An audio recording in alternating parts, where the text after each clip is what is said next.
Hylaeosaurus. Hylaeosaurus/hy-LEE-o-SOR-əs, Greek, hylaeos/lambda alpha omicron sigma belonging to the forest, and sauros/sigma alpha upsilon rho omicron sigma lizard, is a herbivorous ankylosaurian dinosaur that lived about 136 million years ago, in the late Valanginian stage of the early Cretaceous period of England.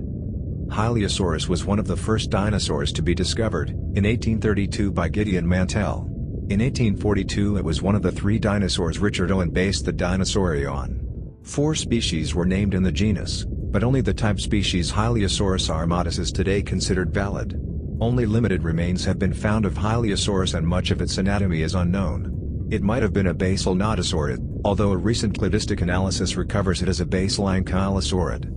Hylaeosaurus was about 5 meters long. It was an armored dinosaur. It carried at least 3 long spines on its shoulder. History of discovery.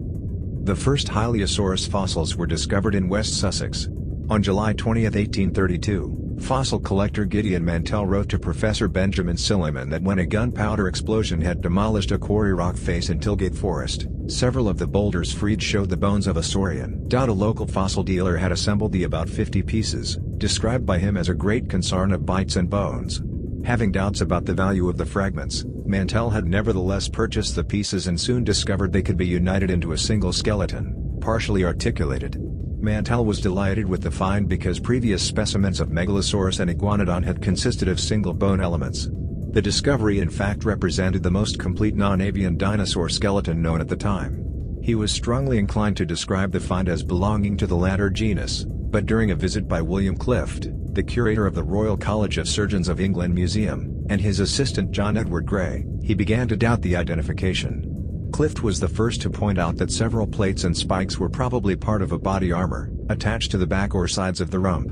In November 1832 Mantell decided to create a new generic name, Hylaeosaurus. It is derived from the Greek lambda alpha omicron sigma, hylaeos, of the wood. Mantell originally claimed the name Hylaeosaurus meant forest lizard, after the Tilgate forest in which it was discovered. Later, he claimed that it meant Wealden lizard, Wealden being another word for forest, in reference to the Wealden group, the name for the early Cretaceous geological formation in which the dinosaur was first found. On 30th of November Mantell sent the piece to the Geological Society of London. Shortly afterwards he himself went to London, and on 5th of December during a meeting of the Society, in which he for the first time personally met Richard Owen, reported on the find to large acclaim. However, he was also informed that a paper he had already prepared, was a third too long. On advice of his friend Charles Lyell, Mantell decided instead of rewriting the paper, to publish an entire book on his fossil finds and dedicate a chapter to Hylaeosaurus. Within 3 weeks Mantell composed the volume from earlier notes. On 17th of December Henry de Labeche warned him that the changed conventions in nomenclature implied that only he who provided a full species name was recognized as the author. To Hylaeosaurus a specific name needed to be added. Mantell on 19th of December chose armatus, Latin for armed or armored, in reference to the spikes and armor plates. As Mantell himself put it, there appears every reason to conclude that either its back was armed with a formidable row of spines, constituting a dermal fringe, or that its tail possessed the same appendage. In May 1833 his The Geology of the Southeast of England appeared, hereby validly naming the type species Hylaeosaurus armatus.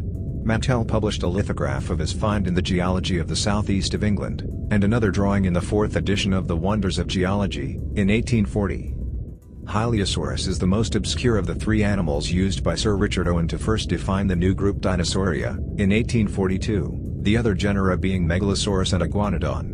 Not only has Hylaeosaurus received less public attention, despite being included in the life-sized models by Benjamin Waterhouse Hawkins placed in the Crystal Palace Park, it also never functioned as a wastebasket taxon.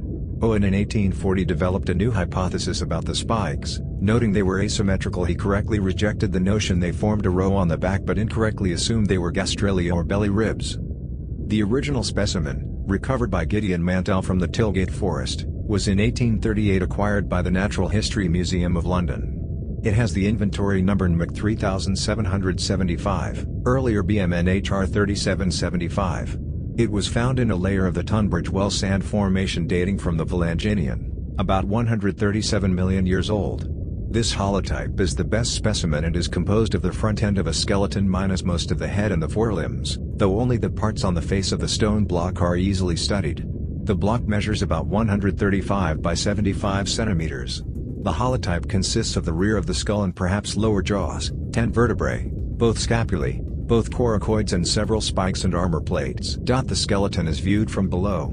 For a long time no further preparation had taken place, beyond the assembly and chiseling out by Mantell himself, but in the early 21st century the museum began to further free the bones by both chemical and mechanical means. This has proven difficult because the acids used tended to dissolve the glue and gypsum with which the fossils had been repaired, causing the blocks to fall apart. The limited information gained by the preparations by Mark Graham since 2003 was published in 2020, together with a revised description. Several finds from the mainland of Britain have been referred to Hylaeosaurus armatus. However, in 2011 Paul Barrett and Susanna Maidment concluded that only the holotype could with certainty be associated with the species, in view of the presence of Polacanthus in the same layers. Additional remains have been referred to Hyliosaurus, from the Isle of Wight, the Ardennes of France, Buckeberg Formation, Germany, Spain, and Romania. The remains from France may actually belong to Polacanthus and the other references are today also considered dubious. However, possible remains were reported from Germany in 2013, a spike, specimen DLM 537 and the lower end of a humerus, specimen GPMMA3D.3, which were referred to as Hyliosaurus sp. Later species. Hylaeosaurus armatus Mantell 1833 is currently considered the only valid species in the genus. However, 3 others have been named. In 1844, Mantell named Hylaeosaurus only based on the same specimen as H. armatus, wanting to honor Richard Owen. This has been sunk as a junior objective synonym of H. armatus. In 1956 Alfred Romer renamed Regnosaurus into Hylaeosaurus northamptoni. Polacanthus Owen 1865 was by Walter Coombs in 1971 renamed into Hylaeosaurus foxii. These last 2 names have found no acceptance. H. foxii remained an invalid nomen ex dissertation. It has also been suggested that Polacanthus is simply the same species as Hylaeosaurus armatus and thus a junior synonym. But there are a number of differences in their osteology. Sometimes bones from the Hylaeosaurus material have later been made separate species.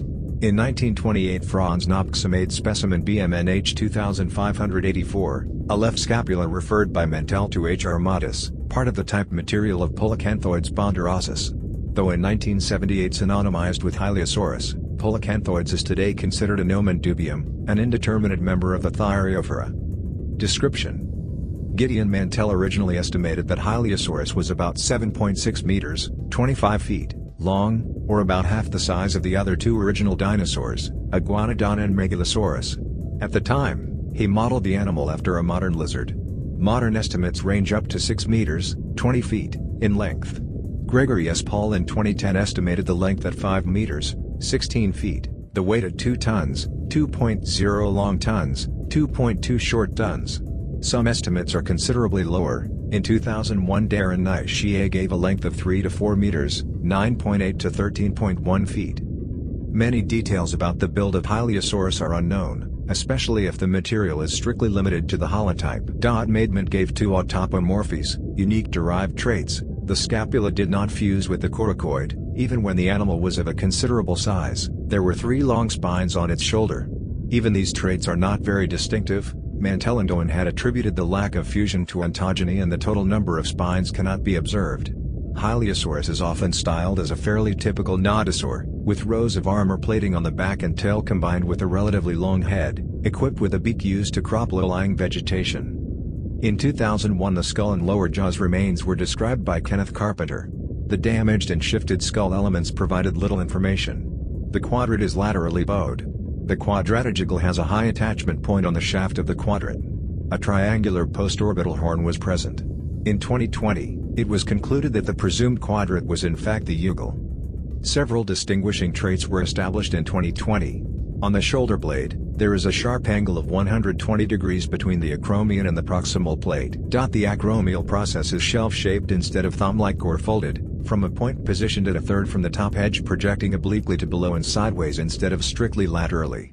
The top edge of the proximal plate is curved sideways. The sides of the center of the neck vertebrae show a horizontal ridge. Apart from these autapomorphies, the undersides of the side processes of the back vertebrae are exceptionally concave. The spines at the shoulder are curved to the rear, long, flattened, narrow and pointed. Their underside shows a shallow trough. The front spine is the longest at 42.5 centimeters, to the rear the spines become gradually shorter and wider. A fourth spine, of about the same build but more forward-pointing, is present immediately behind the skull. In 2013 Sven Sachs and Jan Horning suggested a configuration in which there were 5 lateral neck spines, the new German spine having a morphology adapted to fit in the third position. Phylogeny. Hyliosaurus was the first ankylosaur discovered. Until well into the 20th century its exact affinities would remain uncertain.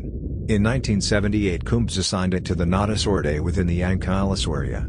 This is still an unusual classification, Hyliosaurus being recovered as a basal nodosaurid in most exact cladistic analyses, sometimes more precisely as a member of the Polycanthini, and thus being related to Gastonia and Polycanthus.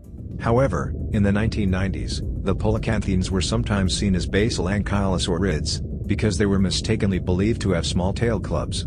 A more popular alternative today is that they formed a Polycanthidae, a basal group outside of the nodosaurids plus ankylosaurids clade. A 2012 study finding Hyliosaurus to be a basal nodosaurid but not a polycanthian is shown in this cladogram.